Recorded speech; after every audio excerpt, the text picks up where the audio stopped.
আগামী 7 তারিখে আষাঢ় মাসে অম্বুবচী নাম শুনেছেন? জোরে বলুন হ্যাঁ না। অম্বুবচী নাম শুনেছেন? 7 তারিখ থেকে 11 তারিখ পর্যন্ত বলছে কিবা বার কিবা তিথি 7 তারিখে অম্বুবচী। কদিন থাকে মায়েরা?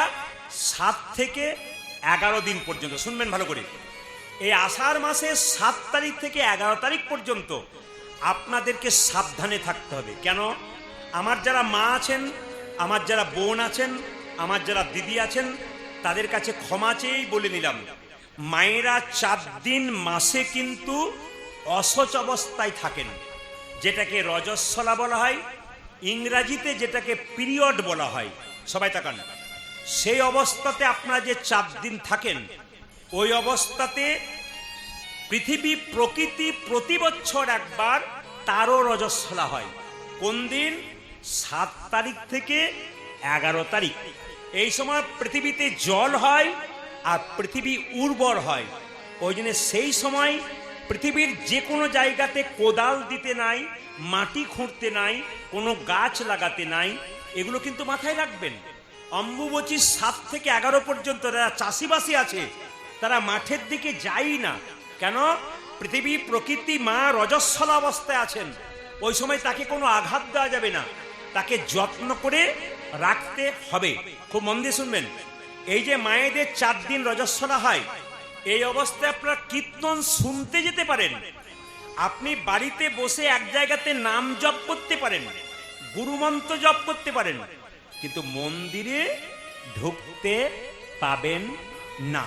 সুন্দর করে শুনবেন, মন্দিরে এমনকি এটাও নিয়ম আছে শাস্ত্রে, ওই 4 দিন আপনারা অন্নপূর্ণার মন্দির মানে রান্নাও করতে পাবেন না। কিন্তু উপায় নেই, এখন তো ছোট সংসার, ছেলে মেয়ে স্বামী আছে, আপনাদের রান্না করতে হয়। আগেকার যুগে মায়েদের একসঙ্গে যা 3 যা 4 যা একসঙ্গে থাকতো, একসঙ্গে কারো শরীর খারাপ হলে একজন করে দিত। কিন্তু এখন তো সে নেই, এখন একটা সংসার, ছোট সংসার, আপনাদের করতে হয়। কিন্তু বলে রাখি, অশৌচ অবস্থায় রজস্বলা অবস্থায় যদি রান্না করতে হয়, তবে রান্না করবার আগে দূর থেকে মা অন্নপূর্ণাকে প্রণাম করে বলবে, মা তুমিও তো নারী, আমিও তো নারী, তুমি তো আমার সবই বোঝো, আমার সংসার আমাকে কর্ম করতে হয়, আমি রন্ধন করব, তুমি আমাকে নিজ গুণে ক্ষমা করবে। গাছ থেকে ফুল তুলতে গেছেন, ফুল গাছকে বলে তুলতে হয়, কারণ ফুল গাছেরও প্রাণ আছে, সে কিছু বলতে পারে না। তাকে বলতে হয়, হে বৃক্ষমাতা, তুমি যে ফুল দিয়েছো বক্ষ বিদীর্ণ করে, ওই ফুল গোবিন্দ সেবায় লাগবো, তোমার শরীর থেকে যখন ফুল তুলে নেব তোমার আঘাত লাগবে, তুমি যেন নিজ গুণে আমাকে ক্ষমা করে দিও। যদি এত বড় কথা না বলতে পারেন, ফুল তুলবেন, হরে কৃষ্ণ বলে ফুল তুলবেন, তাতে কোনো অপরাধ আপনার থাকবে না। শুনবেন ভালো করে মায়েরা, তো ওই অম্বুবচীর 4টা দিন সবাই শুনবেন, ওই 4টা দিন কিন্তু আপনি পুজো পাঠ করতে পাবেন নাকি? করতে পাবেন। দেখবেন আমাদের দক্ষ রাজা একটা যজ্ঞ করেছিল, জোরে বলুন হ্যাঁ না। দক্ষ যজ্ঞ, সেই দক্ষ যজ্ঞে সতীকে নিমন্ত্রণ করে নাই, আর সতীর স্বামী মানে বাবা শিবকে নিমন্ত্রণ করে নাই। এখন মায়েরা, সতীর স্বামী শিবকে নিমন্ত্রণ করে নাই বলে সতী দেখবেন ওই দক্ষ যজ্ঞের অগ্নিকুণ্ডে ঝাঁপ দিয়েছিল। তার মানে শুনে নিন, মেয়েদের যখন বিয়ে হয়ে গেল, তার বাবার চাইতে তার স্বামী কিন্তু তার কাছে দামি হয়। দেখে নেবেন আপনারা মিলিয়ে, মেয়েদের বিয়ের পরে তার স্বামী বাবার চাইতে, মায়ের চাইতে তার স্বামী দামি হয়। কেন? তার স্বামীকে যদি তার বাবা অপমান করে সব সইতে পারে, মেয়েরা প্রতিনিন্দা সহ্য করতে পারে না যদি সতী নারী হয়। এখন সতী সহ্য করতে পারে নাই, আগুনে ঝাঁপ দিয়েছিল। বাবা ভোলানাথ কি করেছিল মায়েরা? তাণ্ডব নৃত্য করেছিল কাঁধে করে নিয়ে।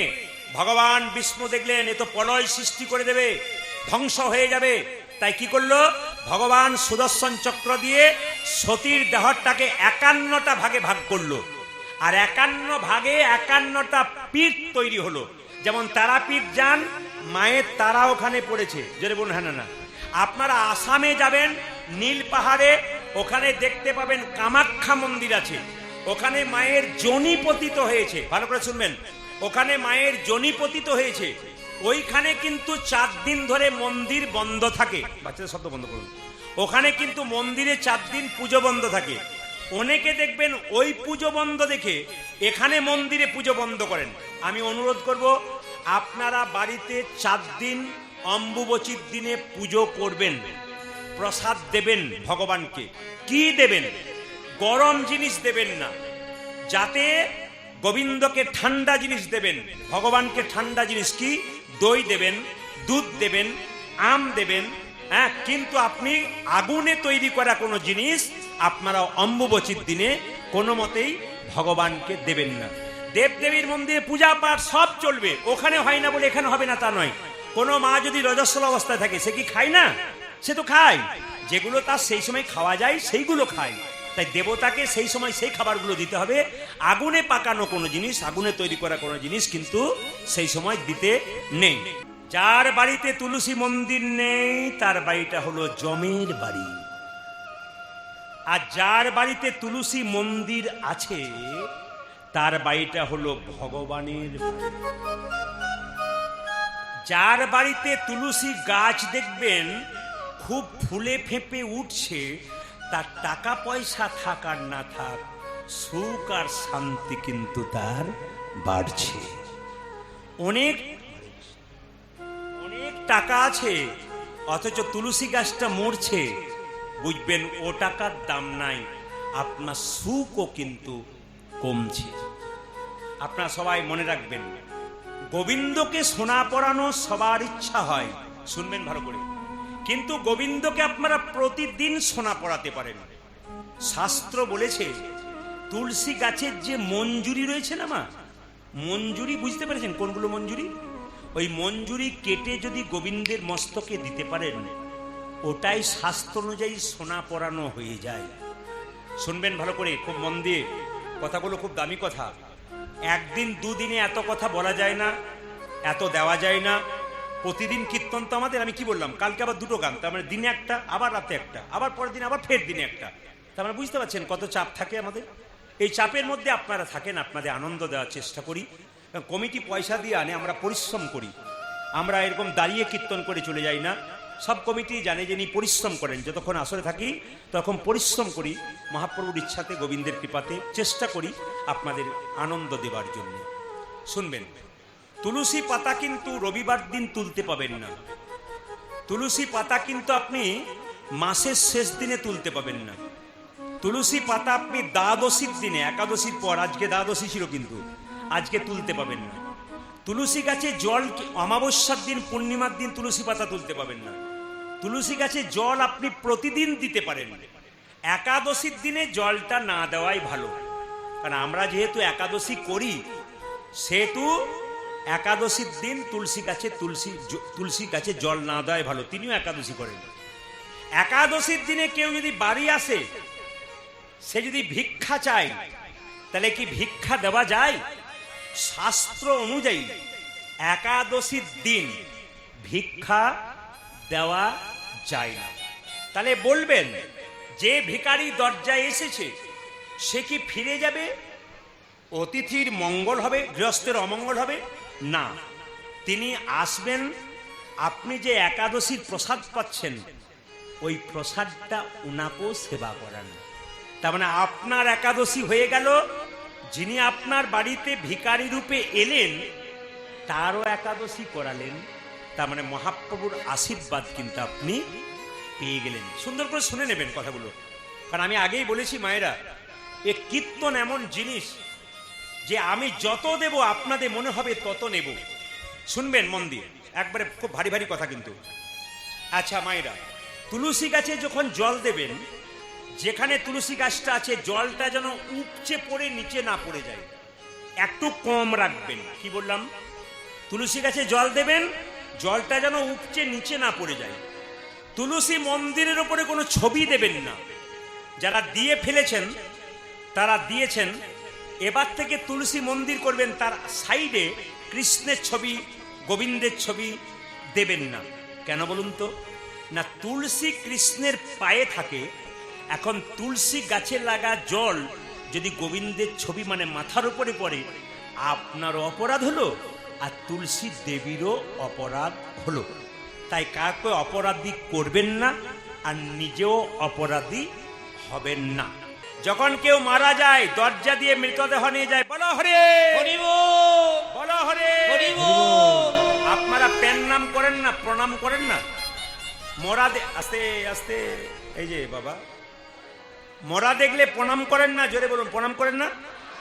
আচ্ছা, এদের সব মিড ডে মিল খাওয়া হয়ে গেল নাকি? হ্যাঁ, মায়েরা মরা দেখলে প্রণাম করেন না? কিন্তু দেখবেন আমরা প্রণাম করি, আপনারা প্রণাম করেন। আর কি ভাবেন বলুন তো? ও বোধহয় গেল, আমি বোধহয় যাবই না। কিন্তু যিনি মারা যান তিনি শিখিয়ে দিয়ে যান, আমাকে দেখে শিখে নাও। যতই তুমি সুন্দর নিজেকে ভাবো, যতই টাকা পয়সা গাড়ি বাড়ি থাক, যতই তোমার যা থাক না কেন, আমাকে দেখে শেখো। একদিন আমার মতো হেলতে দুলতে নিতাই গৌর হরি বল বলে তোমাকে চলে যেতে হবে। আজকে যে লীলাটি গাইব, সবাই তাকিয়ে দেখুন। এর মধ্যে কি দেখতে পাচ্ছেন? বাতাসা। আজকে ভক্তের বা কমিটির একটা ইচ্ছা আছে যে মহাপ্রভুর কোনো একটা ভক্ত লীলা করুন। আজকে লীলাটার নাম হবে ভক্ত রঘুনন্দন। এই ভক্ত রঘুনন্দন 5 বছর বয়সে গোপীনাথকে নাড়ু খাওয়াবে। এই নাড়ু প্রসাদ, বাতাসা প্রসাদ যারা নিতে পারবেন শেষে, তাদের কি কি লাভ হবে শুনে নিন। যে মা দেখছেন আমার বাচ্চা খুব চঞ্চল, যে মা দেখছেন আমার বাচ্চার পড়াশোনা হচ্ছে না, যে বাবা দেখছেন পড়াশোনা হচ্ছে না, আজকে কীর্তন শুনে এই প্রসাদটা সবাই কাপড়ের কোণে মায়েরা বেঁধে নিয়ে যাবেন, আর বাবারা পকেটে করে নিয়ে যাবেন। এতে লাভ কি আছে?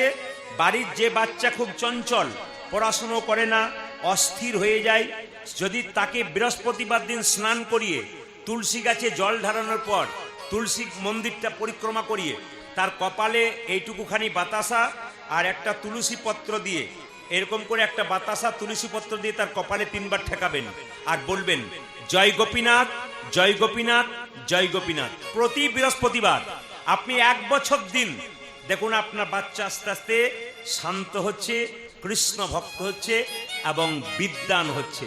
প্রমাণ দেখে নেবেন যারা ভক্তি ভরে করতে পারবেন। এইদিকে আর এই প্রসাদটা বলবেন যে আমি তো এইটুকু প্রসাদ পাবো, 1 বছর চলবে কি করে? আপনি বৃহস্পতিবার দিন বাড়িতে 1 কেজি বাতাসা এনে হরিণ লুট দিয়ে দেবেন, সেই বাতাসাতে এই বাতাসাটা মিশিয়ে দেবেন, ব্যাস আপনার মোটামুটি 6 মাস যাবে। আবার 1 কেজি বাতাসা আনবেন, ওই বাতাসা মিশিয়ে দেবেন, আপনার 1 বছর একটা বাচ্চার জন্য হয়ে যাবে। বাড়িতে কোনো অসুস্থ ব্যক্তি, বহুদিন ধরে অসুস্থতা আছে, কষ্ট পাচ্ছে, আমি আপনাদের বলে গেলাম রঘুনন্দন লীলাটি শুনুন, এই প্রসাদটা নিয়ে যান, আপনার অসুস্থ ব্যক্তিকে প্রসাদটা প্রতি বৃহস্পতিবার জয় গোপীনাথ বলে দিন, দেখবেন অনেকটা কষ্ট তার লাঘব হচ্ছে। যে বাড়িতে অশান্তি আছে, এই প্রসাদটা নিয়ে গিয়ে, সবাই তাকান, এই প্রসাদটা নিয়ে গিয়ে জয় গোপীনাথ বলে যদি এই প্রসাদটা তুলসী মন্দিরে প্রতি বৃহস্পতিবার এরকম গুঁড়ি করে দিতে পারেন তুলসী গাছের নিচে, আর জল ঢালতে পারেন প্রতিদিন, দেখবেন আপনার বাড়িতে শান্তি প্রতিষ্ঠা হবে। এই প্রসাদটার বিরাট লাভ। আজকে প্রথম এলাম এখানে, এই প্রসাদটা পেয়ে যাতে আপনাদের মঙ্গল হয় তার জন্য ব্যবস্থা করলাম।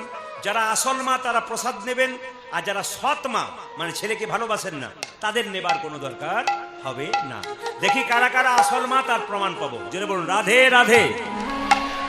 কমিটির ভাইদেরকে বলবো 2-10 কেজি বাতাসা এখানে এনে রাখবেন, কারণ লাস্টে বাতাসাটা দেবো। আজকে লীলাটা করার পর রাধা গোবিন্দকে স্নান করিয়ে দেবো ছোট্ট করে, আর তারপর সকালবেলায় আপনাদের রাসলীলা, এই কুঞ্জবর্ণ লীলা হবে। সবাই বলুন রাধে রাধে, রাধে রাধে। এইবার সবাই লীলাটি শ্রবণ করুন, তারপর শেষে বাতাসা প্রসাদ 1 করে নিয়ে যাবেন, আমাদের কমিটির ভাইরা দিয়ে দেবে। সবার কাছে নিবেদন রইল, আপনারা গয়া, কাশী, বৃন্দাবন সব জায়গায় যাচ্ছেন, এইদিকে গয়া, কাশী, বৃন্দাবন সব জায়গায় যাচ্ছেন, আজকে আসরে সবার কাছে একটা অনুরোধ রাখবো, সব জায়গায় যাবেন। বর্ধমান জেলার নবদ্বীপ কাটোয়ার কাছে একটা গ্রাম আছে, ওই গ্রামটার নাম হচ্ছে শ্রীখণ্ড গ্রাম, মনে রাখবেন ভালো করে। ওই শ্রীখণ্ড গ্রামে গিয়ে দেখবেন গোপীনাথের মূর্তি আছে। আর আশ্চর্যের ব্যাপার, সব ভগবানের মন্দিরে ভগবানের হাতে বাঁশি আছে, কিন্তু ওখানে গেলে দেখবেন ভগবানের হাতে নাড়ু আছে। নাড়ুটা আবার পাথরের নাড়ু আছে, ওটা আসল নাড়ু নয়, আবার অর্ধেকটা পাথরের নাড়ু। ওই নাড়ুটা অর্ধেকটা হলো কেন, তারই কাহিনী আজকে আপনি শুনবেন। মহাপ্রভুর প্রিয় ভক্ত, এই যে মাল্যদান করছেন না, এই যে মালাদান হলো, এই মালাদান প্রথম কে করেছিল? শ্রীবাস অঙ্গনে মহাপ্রভুকে প্রথম ভক্ত রঘুনন্দনই মাল্যদান করেছিল। তখন থেকে কিন্তু এই মাল্যদানের প্রথাটা চালু হয়ে আছে, এটা জেনে রাখবেন। আজকে অজানা জিনিস আপনারা জেনে যাবেন, মন দিয়ে শুনে নিন।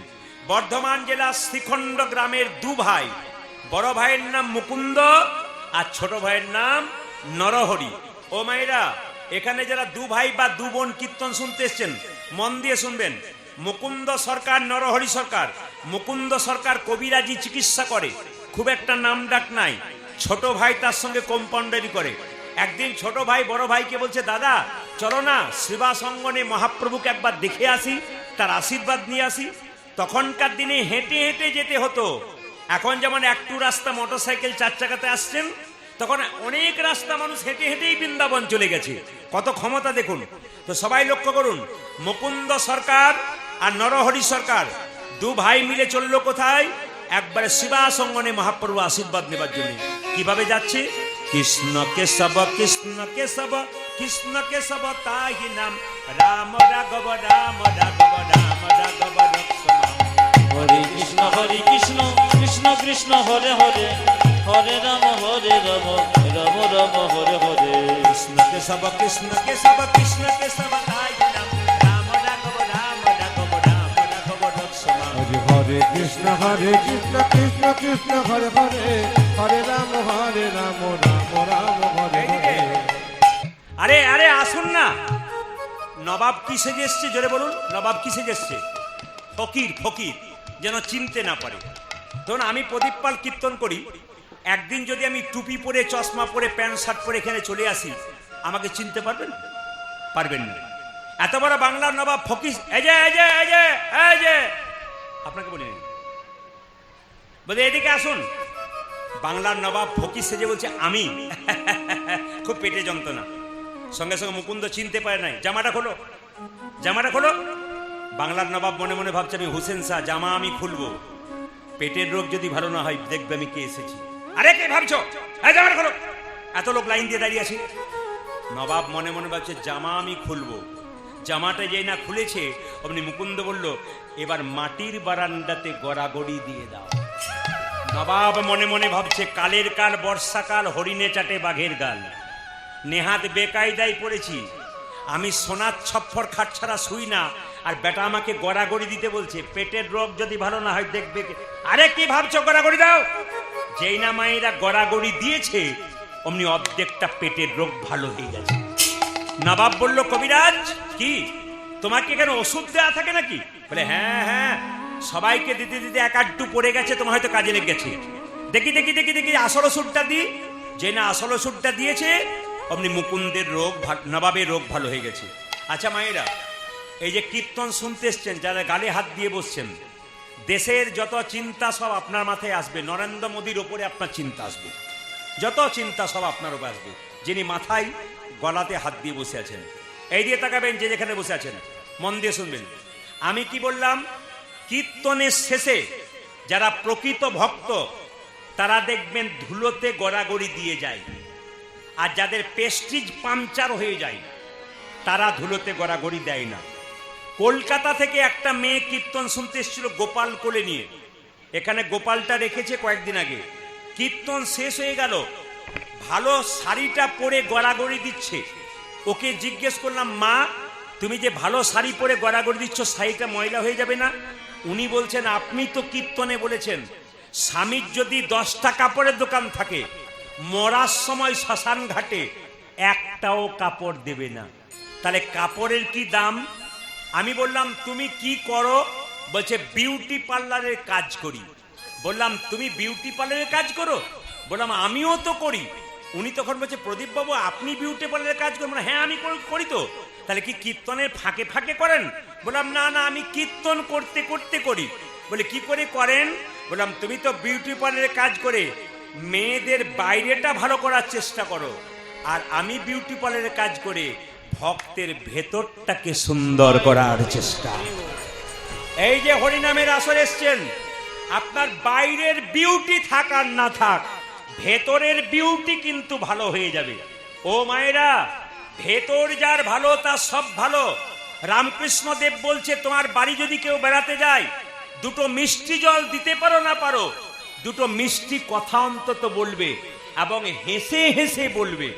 আবার কাক একদিন কোকিলকে জিজ্ঞেস করছে, আচ্ছা কোকিল, তুইও কালো আমিও কালো, ঘরের সামনে গাছের ডালে আমি যদি কাক ডাকি ওরা আমাকে লাঠি নিয়ে তেড়ে আসে, আর তুই যখন ডাকিস তখন শুনবার জন্য ছুটি আসে। তোকে এত কেন ভালোবাসে, আমাকে ভালোবাসে না? কোকিল বলছে বুঝতে পারছিস না, তোর গলার কণ্ঠস্বরটাই তো ভালো নয়, লোকে তোকে পছন্দ করে না, লাঠি নিয়ে তারাই। আর আমার গলার কণ্ঠস্বর ভালো, তাই লোকে পছন্দ করে। ও মা, বাঁচতে এসছেন কদিন, বলা যায় না কে কখন চলে যাবে। ওষুধের প্যাকেটের উপর এক্সপায়ারি ডেট লেখা থাকে, বুঝতে পারেন কবে ডেট ফেল হবে। আপনার জীবনে কবে ডেট ফেল হবে আপনি জানতে পারবেন না। কীর্তন শুনতে এসছেন, বাড়ি ফিরে যাবেন কোনো গ্যারান্টি নাই। রাত্রিবেলায় বাড়ি ফিরে যাবেন গ্যারান্টি আছে? ট্রেন আসবার সময় সিগন্যাল দেয়, জানতে পারি ট্রেন আসে। মৃত্যু আসবার সময় কোনো সিগন্যাল দেয় না, যে কোনো মানুষের জীবনে দেয়, চলে যেতে পারে। রাত্রিবেলায় শোবেন, যদি সকাল হয় তাহলে আপনার চোখ খুললে সকাল হবে, চোখ না খুললে আপনার জীবনে পরকাল হয়ে যাবে। তাই বলা যায় না কখন কে চলে যাবে, পরপারের পথটা কিন্তু ভালো করে যাবেন। জোরে বলুন রাধা রানী কি। মায়েরা, মুকুন্দ সরকারকে আসল ওষুধটা দিয়েছে, এই নবাবকে আসল ওষুধটা দিয়েছে, আর রোগ ভালো হয়ে গেছে। নবাব বলল মুকুন্দ তোমাকে এখানে রাখবো না, তুমি চলো মালদাতে তোমাকে নিয়ে যাব। সঙ্গে সঙ্গে মুসলমান নবাবকে মুকুন্দ বলল যেতে পারি, তিনটে শর্ত। বলে কি? আমাকে একটা গোপীনাথের মন্দির করতে হবে, ওখানে গরিবের চিকিৎসা যেন করতে পারি, আর যেন হরিনাম করতে পারি। বাংলার নবাব মুসলমান খুব সৎ ছিলেন, উনি বললেন ঠিক আছে চলো চলো, কোনো অসুবিধা নাই, আমি মুসলমান হয়েও তোমাকে গোপীনাথের মন্দির তৈরি করে দেবো, তুমি জীবের দ্বারে হরিনাম দেবে আর গরিবের চিকিৎসা করবে। মুকুন্দ সরকারকে নিয়ে গেল, আর মুকুন্দকে একটা মন্দির তৈরি করে দিল। নবাবকে একটা মেয়ে পাখা করছে, শুনবেন ভালো করে, নবাবকে একটা মেয়ে পাখা করছে, সেই পাখাটা তাল পাতার পাখা, তার মধ্যে ময়ূরের পালক ছিল। মুকুন্দ গাইছে আর নবাব দেখছে। আমার কানু সে বিনোদ রায়, গৌরধনী কানু সে বিনোদ রায়, উলুধ্বনি সবাই। কানো সে বিনোদ রায় গো, কানো সে বিনোদ রব। আমার কানু সে বিনোদ রায় গো, আমার কানু সে বিনোদ, উলুধ্বনি মাইরা। ওই আমার কানতে বিনোদ রায় গো, আমার কানতে বিনোদ রায়। বিনোদ চুরাই বিনোদ বরিহা, খুশি বিনোদ ও চূড়ন বিনোদ বরিহা।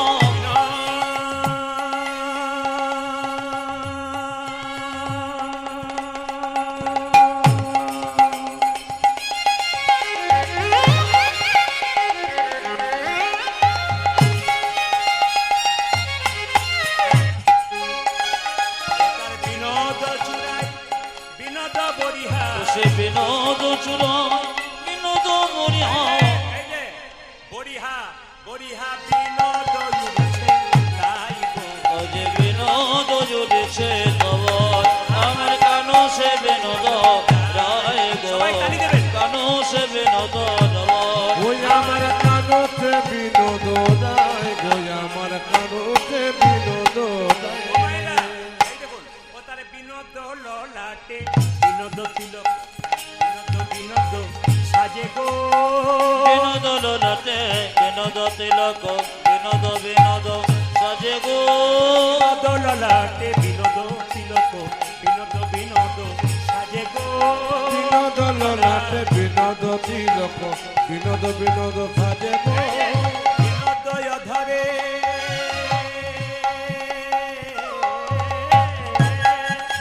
বিনোদয় ধরে বিনোদ মুরলী, বিনোদয় ধরে বিনোদ মুরলী, বিনোদয় ধরে বিনোদ মুরলী, উঠা যে বিনোদয় ধরে বিনোদ মুরলী। বিনোদ বিনোদ বাজে গো, আমার বিনোদ বিনোদ বাজে, আমার কানো সে বিনোদ রায় গো, কানো সে বিনোদ রব।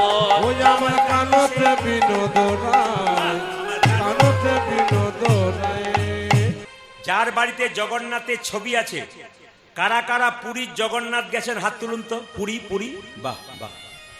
একটা নিয়ম আছে কিন্তু, যদি কেউ তীর্থস্থানে যায় তবে তাকে একটা ফল ত্যাগ করতে হয়। এইদিকে আপনারা কারা কারা করেছেন? পুরী যাবেন, গয়া যাবেন, বৃন্দাবন যাবেন, একটা করে ফল ত্যাগ করতে। ফল মানে কি? ধরুন আপনি কলা, আপেল, পেয়ারা তিনটে খেতে ভালোবাসেন, যে কোনো একটা তীর্থে গেলে আপনাকে সেই ফলটা ত্যাগ করতে হয়। মানে ওই ফলটা জীবনে খাবেন না, গোবিন্দকে বলে আসতে হয় প্রভু আমি পেয়ারা খেতে ভালোবাসি, এটা তোমাকে চিরকাল দিয়ে দিলাম, আর কোনোদিন খাবো না, এটা বলে আসতে পারি। আপনার কেউ বলেন নাই আগামী থেকে যখন তীর্থস্থানে যাবেন একটা করে ফল ত্যাগ, এইদিকে একটা করে ফল ত্যাগ করে আসবেন। আমাদের গ্রাম থেকে একটা ছেলে ও তীর্থে গিয়েছিল, ও ফিরে এসে বলল, দাদা ফল ত্যাগ করেছি। বলে কি ফল ত্যাগ করলি?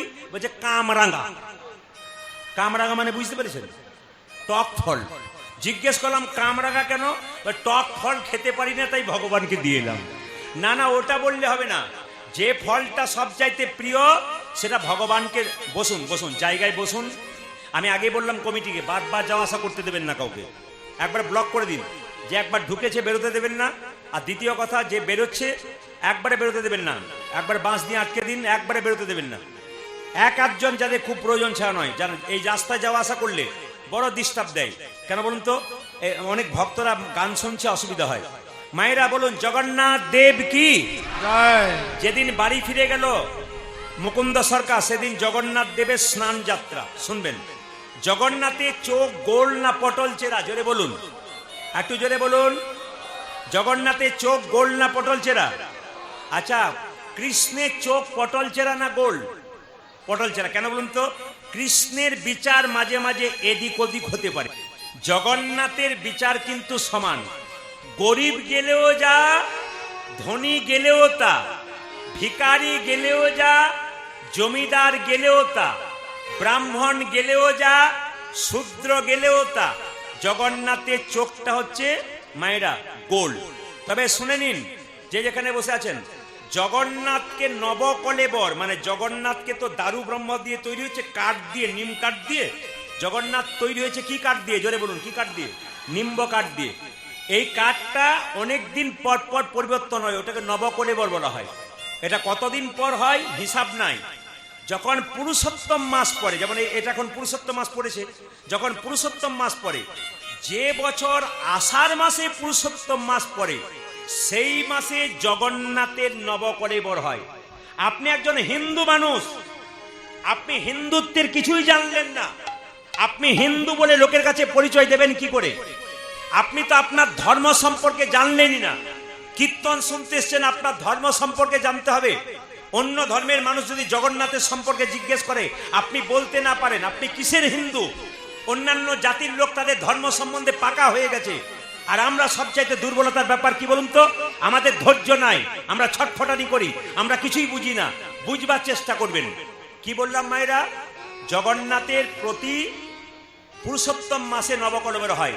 যে পুরুষোত্তম মাসটা আষাঢ় মাসে পড়ে, সে 20 বছর পরে হতে পারে, 12 বছর পরে হতে পারে, 15 বছর পরে হতে পারে। সবাই শুনে নিন, এই যে জগন্নাথের স্নান যাত্রা শুনলে চমকে যাবেন, জ্যৈষ্ঠ পূর্ণিমাতে হয়। এবছর কিন্তু আষাঢ় মাসের 14 তারিখে হয়েছে। জগন্নাথকে স্নান করা হয়।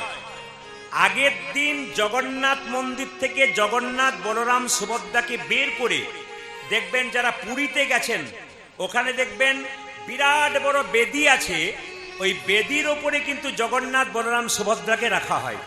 আর জল কোথা থেকে তোলা হয়? বলছে ওখানে একটা কুয়া আছে, ওই কুয়াটার নাম সোনা কুয়া।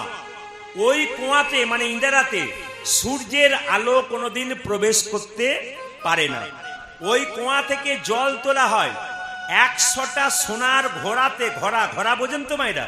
100টা সোনার ঘোড়াতে রাখা হয়। সেই সোনার ঘোড়াতে যে জলগুলো রাখা হলো, সেই জলের মধ্যে সুগন্ধি মেশানো হয়। আর জগন্নাথকে, সুভদ্রাকে, বলরামকে একটা পাতলা কাপড় পরানো হয়, তারপর তাদেরকে স্নান করানো হয়। যদি কেউ জগন্নাথ মন্দিরে স্নান যাত্রার সময় যান, লাখ লাখ লোকের ভিড় হয়। যদি কেউ দর্শন করতে পারেন, তবে আগামীতে পৃথিবীতে আর আপনাকে আসতে হবে না, আপনার গোবিন্দ চরণে জায়গা হবে। শুধু তাই নয়, আপনার ভেতরে যত পাপ ছিল, সারা জীবন যা পাপ করেছেন, শাস্ত্র বলছে কেউ জগন্নাথ দেবের স্নান যাত্রা যদি দর্শন করতে পারেন, আপনার সব পাপ দূর হয়ে যাবে। মায়েরা, এই জগন্নাথের স্নান যাত্রা যখন দেখবেন, আশ্চর্যের ব্যাপার, জগন্নাথ দেব 15 দিন অসুস্থ হয়ে যায়, ঠান্ডা লেগে যায়।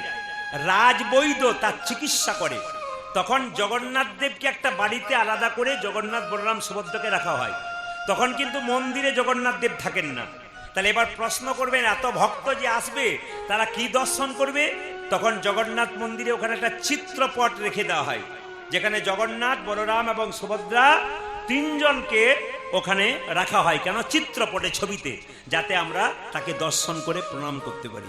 আপনাদের কাছে নিবেদন রইল, আপনারা বাড়িতে বাড়িতে স্নান করতে পারেন, জগন্নাথে স্নান করাতে পারেন। কি রকম? 14ই আষাঢ় মনে রাখবেন, এই 14ই আষাঢ় আপনারা মায়েরা যারা আছেন, একমাত্র মায়েরাই পারেন এই ধর্মটাকে ধরে রাখতে। যত যত আসর দেখতে পাচ্ছি, সব আসরে আমার মায়েদের সংখ্যা বেশি। কেন? মায়েরা আচার বিচারটা ভালো করতে পারে এবং মায়েরা শিখতে পারে খুব ভালো। কারণ আমি তো বোম্বে গেছি, হায়দ্রাবাদ গেছি, আমি তো ব্যাঙ্গালোর গেছি, ত্রিপুরা গেছি, আসাম গেছি, কোচবিহার, জলপাইগুড়ি গেছি, সব জায়গায় যাচ্ছি। আপনাদের কাছে নিবেদন, মায়েরা শুধু একটা কথাই বলছেন, আপনারটা শুনে শুনে বহু কিছু শিখে গেলাম। আর শেখার পরে আমরা কিছু করতে শিখেছি। আপনারা শিখে নিন। যদি আমাকে ভালোবাসেন তাহলে আগামী 14ই আষাঢ় জগন্নাথ, বলরাম, সুভদ্রা ছবিটা নেবেন, সে কাঁচের ফ্রেমে হোক আর যাতে হোক, ভালো করে গঙ্গা জল দিয়ে স্নান করাবেন, একটু তুলসী পত্র দেবেন, তারপর কি করবেন? একটু পরমান্ন দেবেন, পরমান্ন তুলসী পত্র দিয়ে জগন্নাথকে স্নান করিয়ে সেই স্নান দর্শন করবেন। এতেই কিন্তু আপনার লাভ হবে, শুধু আপনার নয়, গোটা পরিবারের লাভ হবে। জোরে বলুন, জগন্নাথ দেবের স্নান যাত্রা কি? জগন্নাথ দেবের স্নান যাত্রা কি?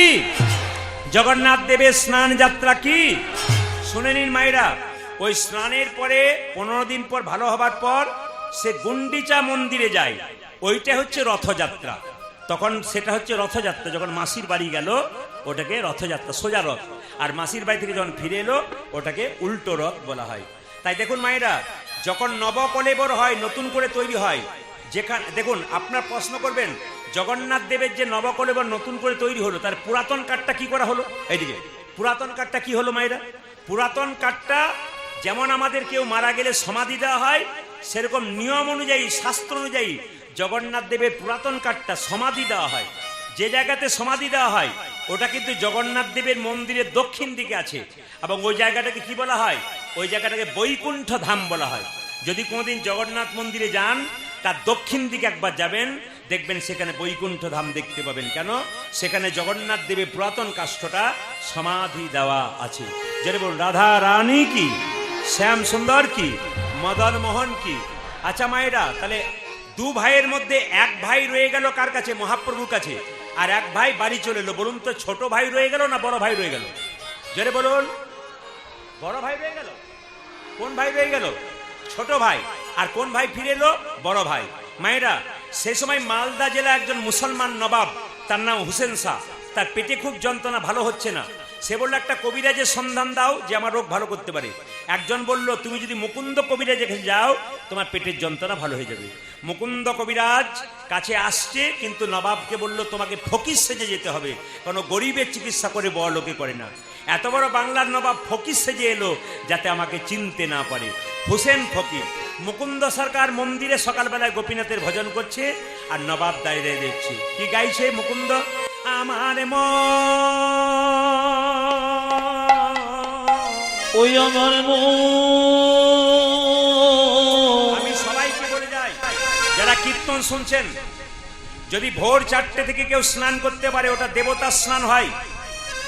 ভোর 4টে থেকে যদি স্নান করতে পারে 6টার মধ্যে, ওটা দেবতার স্নান। 6টা থেকে 9টার মধ্যে স্নান করে ঋষি স্নান। আর 9টার পরে 12টা পর্যন্ত স্নান করলে ওটাকে মানুষের স্নান। আর 12টার পরে যে স্নানটা হয় ওটা রাক্ষসের স্নান হয়। চেষ্টা করবেন আপনার ছেলে মেয়েদেরকে সকালবেলায় স্নান করিয়ে একটু গোবিন্দের সামনে বসাতে, একটু প্রণাম করাতে। এটা কিন্তু আপনারা করবেন, আপনার দায়িত্ব হচ্ছে। মুকুন্দ সরকার প্রত্যেকদিন গোপীনাথে ভজনা করছে।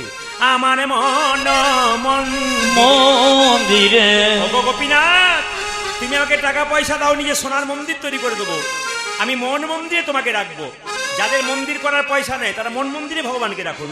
আমার মন্দিরে তুমি মদন মোহন, বেগোয়াসি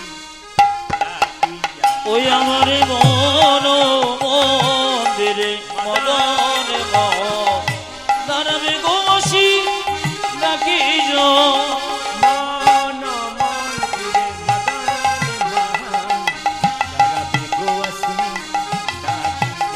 ওই আমার মন মন্দিরে মদন মোহন দাঁড়াবে গোয়াতে ডাকিয়া কাঁদিয়া কাঁদিয়া তব নাম লইয়া আমি কাঁদিয়া কাঁদিয়া তব নাম লইয়া কাঁদিয়া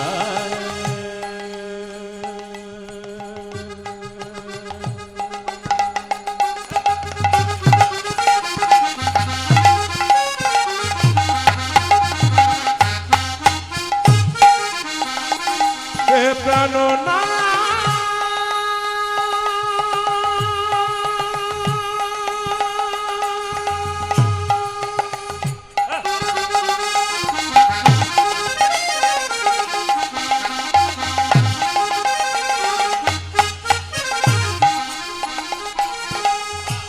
হে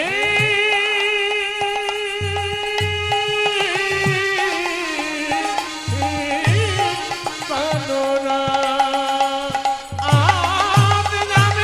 কাঁদিয়া কাঁদিয়া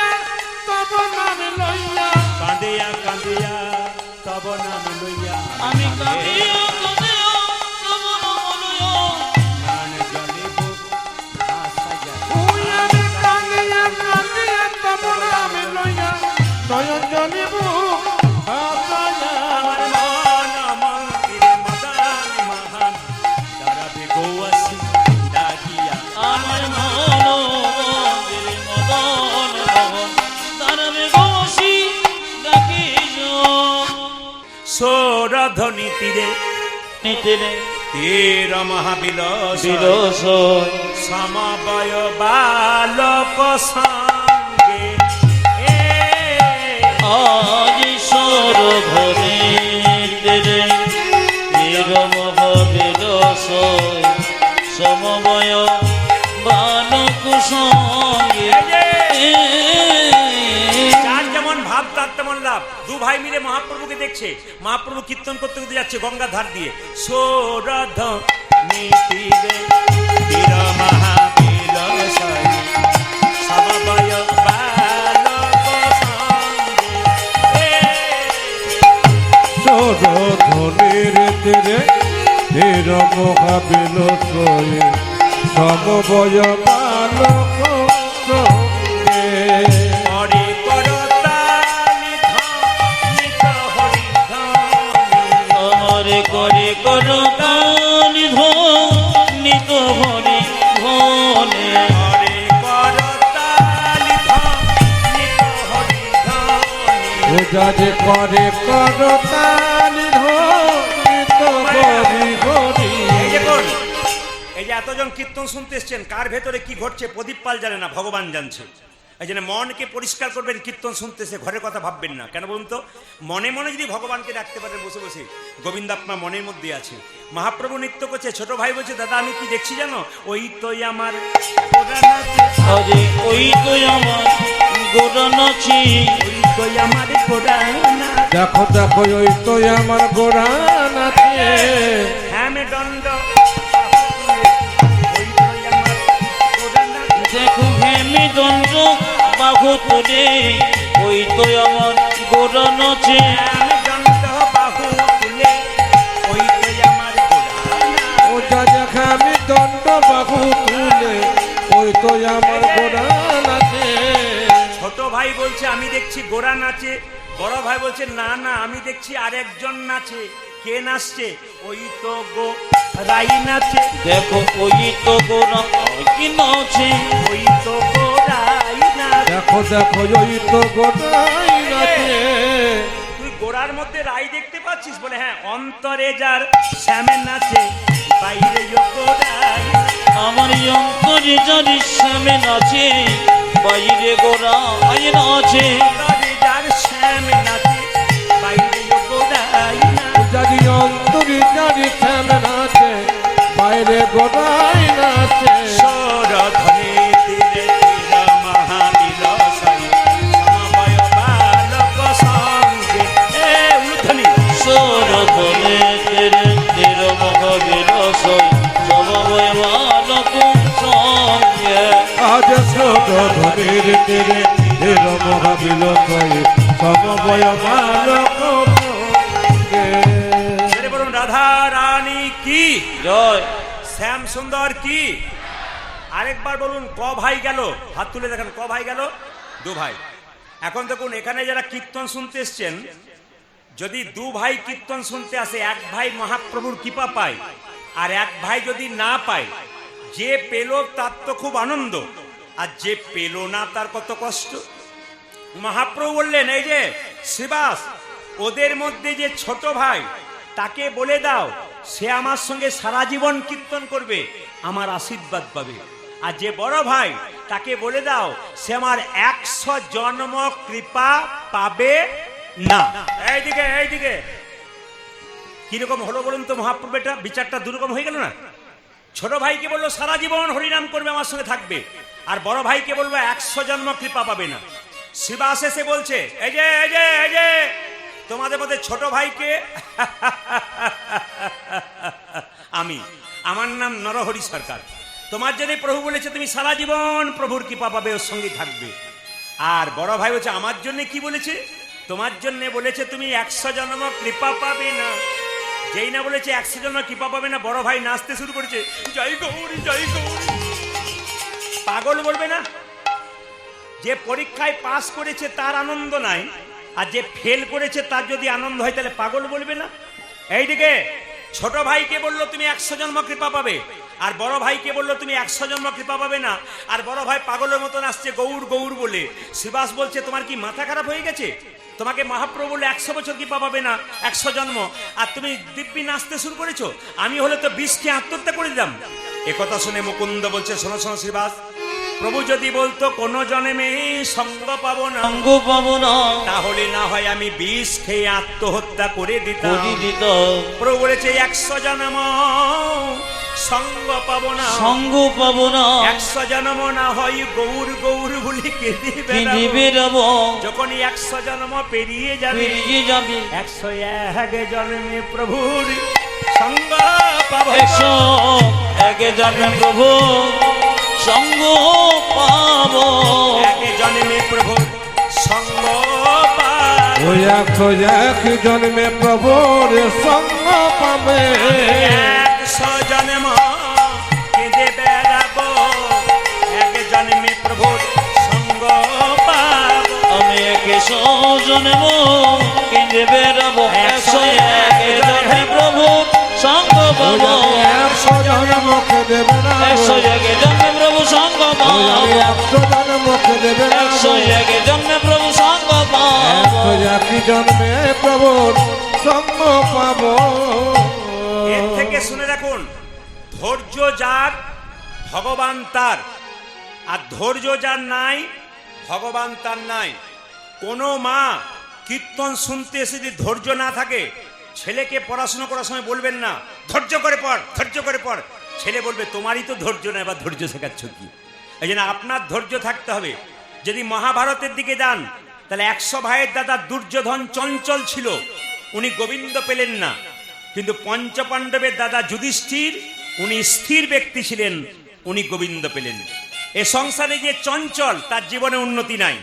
দেখবেন মায়েরা যারা খুব চঞ্চল হয়, ওরা সবজি কাটতে গিয়ে আঙুলটা কেটে ফেলে, কিংবা দেখবেন তরকারিতে নুন দিতে গিয়ে 2 বার দিয়ে ফেলে আর ঘরের লোকের কাছে গাল খায়, এরকম কিন্তু হয়। ওই জন্য দেখবেন ধৈর্য যার ভগবান তার। এই জন্য যারা ধৈর্য ধরে বসে কীর্তন শুনছে, তাদের উপরে মহাপ্রভুর আশীর্বাদ এমন ভাবে বর্ষণ হবে, আপনি বুঝতেই পারবেন না। একদিন আপনি বিপদে পড়বেন, হঠাৎ দেখবেন কোথা থেকে কৃপা হয়ে গেল। কি করে বুঝবেন? আজকের দিনে ধৈর্য ধরে কীর্তন শুনছেন বলে আপনার কৃপা হয়তো হয়ে যাবে। মুকুন্দ কাঁদছে, প্রভু আমার ভাইকে আমি নিয়ে এলাম, তুমি ভাইকে কৃপা করলে, আমাকে করলে না। মহাপ্রভু বোঝালেন, কি বললেন জানো? শোনো মুকুন্দ, এ সংসারে যারা বড় ভাই হয় আর যারা বড় বউ হয়, তাদের দায়িত্ব সবচাইতে বেশি থাকে। এ সংসারে যারা বড় ভাই, সে হলো সংসারে বাবার মতো, আর এ সংসারে যারা ছোট ভাই, তারা হলো ছেলের মতো। এরকম যদি মানতে পারেন তাহলে লাভ আছে। তো সবাই শুনবেন, একটা বনের মধ্যে বড় বড় গাছ যেমন ছোট ছোট গাছগুলোকে ঝড়ঝঞ্ঝা থেকে রক্ষা করে, একটা সংসারের বড় ভাই বড় বউ ছোটদেরকে সেরকম সমস্ত ঝড়ঝঞ্ঝার থেকে রক্ষা করে। ওই জন্য যারা কীর্তন শুনতে এসছেন, যারা বড় ভাই এবং বড় বউ আছেন, তাদের জানতে হবে সংসারে আপনাদের দায়িত্ব অনেক থাকবে। কেন? ছোট ভাইরা আপনাকে অনেক কথা বলতে পারে, কিন্তু মাথা পেতে নেবেন, কারণ আপনি তো বড় গাছ, আপনি ছায়া দিয়েই যাবেন। আপনার দায়িত্ব, এটা কে শিখিয়েছে? এটা মহাপ্রভু শিখিয়েছেন। যদি সত্যিকারে মহাপ্রভুকে ভালোবাসেন তাহলে আপনারা এই কাজটা করবেন। মুকুন্দ কাঁদছে, মুকুন্দের মাথায় মহাপ্রভু আশীর্বাদ করে বললেন, যাও মুকুন্দ, তুমি কাল থেকে বাড়ি গিয়ে যাকে চিকিৎসা করবে তারই রোগ ভালো হয়ে যাবে। তুমি বাড়ি ফিরে যাও। তোমরা দু ভাই মিলে কীর্তন করতে চলে এসে বাড়ির সবাই না খেয়ে মরবে, কেউ আর কীর্তন করবে না। তাই তোমার ভাইকে সঙ্গে রাখলাম আর তোমাকে বাড়িতে ফিরিয়ে দিলাম। ফিরে যা, ফিরে যাও, ফিরে যা, ফিরে যাও, শ্রীখণ্ডে ফিরে যা, ফিরে যাও, ফিরে যাও, সেখানে ফিরে যাও, ফিরে যাও, ফিরে যাও, শ্রীখণ্ডে ফিরে যাও। আজ ফিরে যাও, ফিরে যাও, শিখতে ফিরে যাও। তুমি দাঁড়ে দাঁড়ে গিয়া চরণে ধরিয়া, তুমি দরে দরে গিয়ে চরণে ধরিয়া, দাঁড়ে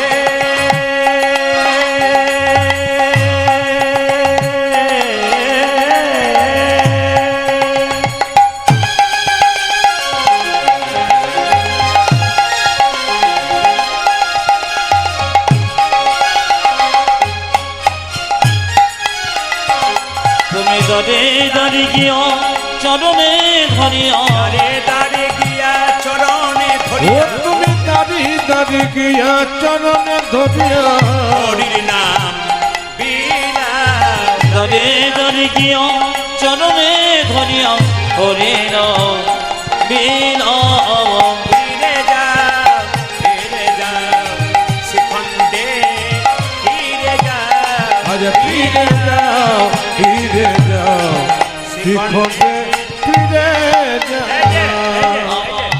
মহাপ্রভুর আজ্ঞা পাইয়া মুকুন্দ চলিয়া, মুকুন্দ চলিয়া, আমার মহাপ্রভুর আজ্ঞা পাইয়া মুকুন্দ চলিল, মুকুন্দ চলিল, মহাপ্রভুর আজ্ঞা পাইয়া মুকুন্দ চলিলা, মুকুন্দ চলিলা। ওই আমার মহাপ্রভুর আজ্ঞা পাইয়া মুকুন্দ চলিলা, মুকুন্দ চলিলা।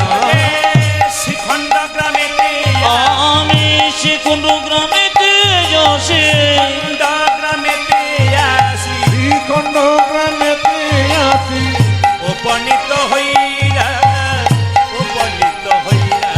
আমি শিকুণ্ড গ্রামেতে যাসি, উপনীত হইয়া, উপনীত হইয়া, হরি বল, বলো বলো হরি বল, বলে বলে হরি বল।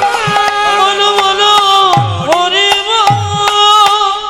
আচ্ছা আপনারাই বলুন, বাচ্চা জন্ম নিলে মুখে কি দিন? জোরে বলুন, মুখে কি দিন? নিম পাতা। আপনারা মধু দিন, আমাদের সব নিম পাতা শুরু করেছে, আপনারা করুন। মধু দিলে নাকি ছেলে মিষ্টি মিষ্টি কথা বলে। এইদিকে দেখান, এইদিকে। মধু দিলে নাকি ছেলে মিষ্টি মিষ্টি কথা বলে। আচ্ছা বলুন তো মায়েরা, মধু দিলে যদি ছেলে মিষ্টি মিষ্টি কথা বলে, আপনার ছেলেরা মিষ্টি মিষ্টি কথা বলে? জোরে বলুন, বড় হয়ে বলে? বলে না। কেন বলে না বলুন তো? মধু দেওয়ার নিয়ম আছে। কোন সময় মধু দিতে হয় এটা আগে জেনে নিন। আগামীতে যাদের বাড়িতে বাচ্চা হবে সেই মায়েরা, সেই ঠাকুমারা যারা হবেন, বাবারা যারা আছেন, তারা জেনে যান মধু কোন সময় দেয়। বাচ্চা জন্ম দিলে মধু দেয় কেন? না, ছেলে জন্মের পরে মায়ের দুগ্ধ পান করতে পারে না, তাই মধু দিয়ে কান্না বন্ধ করে। মিষ্টি কথা জোরে নয়। হিন্দু ধর্ম কি এবং কেন বইটার নাম লোকনাথ কবিরাজ লিখেছে। ওই বইটাতে লেখা আছে কখন মধু দিলে বাচ্চা মিষ্টি মিষ্টি কথা বলবে। বলবো না, বাদ দিয়ে দেবো, না বলাই ভালো। এরপরে 1 বছর এসে বলে দিয়ে যাবো, না আজকেই বলবো। আচ্ছা বলেই যায়। বলছে বাচ্চা জন্ম নেবার পর 1 মাস পর অসচ গৃহ থেকে নিয়ে গিয়ে তাকে স্নান করিয়ে যদি মন্দিরে শুইয়ে দিয়ে ভগবানের কাছে প্রার্থনা করেন তার মুখে একটু মধু দিয়ে, হে প্রভু আমার ছেলে যেন মিষ্টি মিষ্টি কথা বলে, আপনি দেখে নেবেন আপনার ছেলে মিষ্টি মিষ্টি কথা বলবে। আপনারা ইতিমধ্যে কেউ করেন নাই, এই জন্য কীর্তন শুনতে আসতে হয়। কিছু জানবেন, কিছু মানবেন, আপনার জীবনে লাভ আছে। কি বললাম? বাচ্চার জন্মের পরে 1 মাস পর অশৌচ গৃহ থেকে নিয়ে গিয়ে স্নান করিয়ে তার মুখে মধু দেবেন, দেখবেন বাচ্চা মিষ্টি মিষ্টি কথা বলবে। আর একটা কথা বলেছে, বাচ্চার যেদিন অন্নপ্রাশন, মুখে ভাত, সেদিন যদি বাচ্চাকে স্নান করিয়ে মুখে অন্নপ্রাশন করার আগে যদি একটু মধু দিন, তাহলে তার ছেলে নাকি মিষ্টি মিষ্টি কথা বলবে। তো মুকুন্দ সরকারের ছেলে যেদিন জন্ম নিল, সরস্বতী পুজো দিন মধু কোথায় পাবে? তাই কি করলো? 2 কানে শোনাইল মধুর হরিনাম, 2 কানে শোনাইল মধুর হরিনাম, 2 কানে শোনাইল মধুর হরিনাম, 2 কানে শোনাইল মধুর হরিনাম, হরিনামে শোনালো, হরিনামে শোনালো, হরিনামে শোনালো, হরিনামে শোনালো, সংসারের কথা শোনার আগে হরিনামে শোনালো, সংসারের কথা শোনার আগে হরিনামে শোনালো, সংসারের কথা শোনার আগে নামে ময়দাহ, সংসারের কথা শোনার আগে, নাম ময়দা হলো, কথা শোনার আগে, নাম ময়দা হলো, সংসারের কথা শোনার আগে, নাম ময়দা হলো, সংসারের কথা শোনার আগে, হরিনামে শোনালো, 2 কানে শোনাইল মধুর হরিনাম, 2 কানে শোনাইল মধুর মায়েরা, হরিনাম। ছেলে যখন জন্ম নিল তখন মা সরস্বতীর কাছে বললো, মা আশীর্বাদে করো, মা আশীর্বাদে করো, আশীর্বাদে করো, মা। আশীর্বাদে করো মা। এই যে মায়েরা, মা সরস্বতীর কাছে ছেলে জন্ম নিলে আপনারা কি বলেন? মা ছেলে ইঞ্জিনিয়ার হয়, ডাক্তার হোক, তাই তো? কিন্তু বাবা কি বলছে দেখুন, আশীর্বাদে করো, মা আশীর্বাদে করো, মা। আশীর্বাদে করো মা। যেন ভাগবতে পড়তে পারে, আশীর্বাদে করো, মা। যেন ভাগবতে পড়তে পারে, আশীর্বাদে করো, মা ভাগবতে পড়তে পারে, আশীর্বাদে করো, ও যেন ভাগবত পড়তে পারে, আশীর্বাদে করো মা। যেন সংকীর্তন গাইতে পারে, আশীর্বাদে করো, মা। আমি সংকীর্তন গাইতে পারে, আশীর্বাদে করো, মা সংকীর্তন গাইতে পারে, হরি হরি হরি যেন ভাগবতে পড়তে পারে, হরি হরি হরি আমি হরি সংকীর্তন গাইতে পারে, হরি হরি হরি যেন ভাগবতে পড়তে পারে, হরি হরি হরি আমি সংকীর্তন গাইতে পারে, আশীর্বাদে করো মা। আজ 2 কানে শোনাইল মধুর হরিনাম, ও যাতে 2 কানে শোনাইল মধুর হরিনাম। ছেলেটার নাম রাখা হলো ভক্ত রঘুনন্দন। আজকে কিন্তু একবারে শব্দ না করে মন দিয়ে শুনে নিন। আপনাদের সুন্দরনগরে কীর্তন করতে এলাম। জায়গাটার নাম সুন্দরনগর তো? জোরে বলুন। হ্যাঁ না না, জায়গাটার নাম সুন্দরনগর তো? আচ্ছা, আপনাদের ছেলে মেয়েদের নাম কি রেখেছেন? আপনাদের ছেলে মেয়েদের নাম কি রেখেছেন? ভাগবত বলল ছেলে মেয়েদের নাম ভগবানের নামের সঙ্গে রাখতে হয়। আমাকে যারা ইউটিউবে দেখতে পাচ্ছেন, এ বাবা, এই যে